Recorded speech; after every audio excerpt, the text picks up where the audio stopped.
আমরা সাংবাদিকতার কথা বলি আমাদের অনেক কথাই আমাদের চোখের সামনে ভেসে ওঠে, কিছু পজিটিভ, কিছু নেগেটিভ, কিছু ভীতির বিষয়।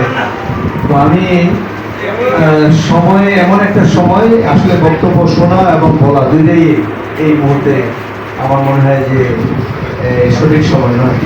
তো আমি বক্তব্য দিব না, শুধু সাংবাদিক সমাজকে আমি রিকোয়েস্ট করবো, যে কথা একটু আগে আমাদের ইয়নো বললেন যে আমরা বস্তুনিষ্ঠ সংবাদ আশা করি। আমরা প্রতিদিন সকালে ঘুম থেকে উঠেই আমরা যে নিউজগুলো পড়ি, এইটা ছাড়া আমাদের দিন চলে না। কারণ সাংবাদিকরা যদি না লিখত তাহলে কিন্তু আমরা বঞ্চিত হতাম সমস্ত খবরে। তো সাংবাদিক আমরা যেটা অধিক অভিজ্ঞতা আমার, অনেক সাংবাদিক অনেক নিউজ ডিটেলসে না গিয়ে লিখে বলেন, তারপরে আবার সেটা ক্ষমা চান, বলেন যে ভুল হয়ে গেছে।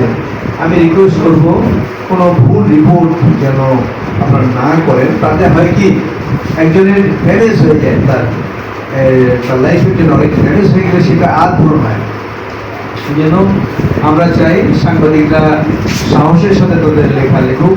প্রত্যেকটি জায়গায় মাদক, চুরি, দুর্নীতি, প্রত্যেকটি ক্ষেত্রে আমি চাই আমরা লেখা পড়তে চাই। ফলে আমাদের সচেতনতা বাড়বে, আমরা সমাজ থেকে গড়তে পারবো।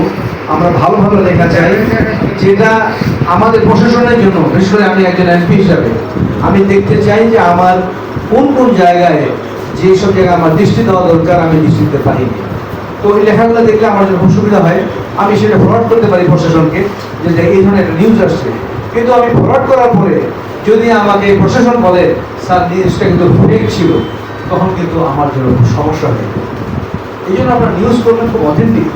আর অথেন্টিক নিউজ যদি না হয়, তাহলে আমরা এমন কিছু নিউজ করেন না যেটা আমাদের জন্য খুব সমস্যা হয়ে যায়। আমি সবসময় চাই যে আমাদের সাংবাদিক সমাজ তারা ঐক্যবদ্ধ থাকুক। তো এখানে এক জায়গায় নিয়ে আসাটা খুব কঠিন। এখানে অনেকেই চেষ্টা করেছে দিতে, এই ব্যাপারে আমি বক্তব্য দিতে চাই না।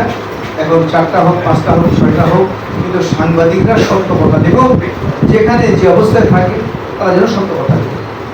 সাজাদ সাহেব একটু আগে বলেছে সাগর নদীর সম্বন্ধে বক্তব্য করার জন্য।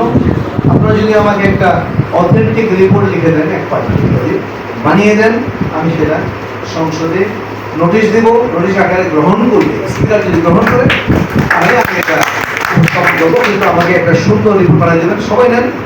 সংসদ অধিবেশন শুরু হতে আরও 1 মাস দেরি আছে, 1 মাস। ততদিনে আমাকে দিলে আমি নোটিশ আকারে দিয়ে দেবো।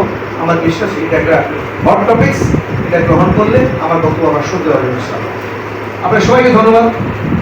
আপনাদের সবার সুস্বাস্থ্য কামনা করছি।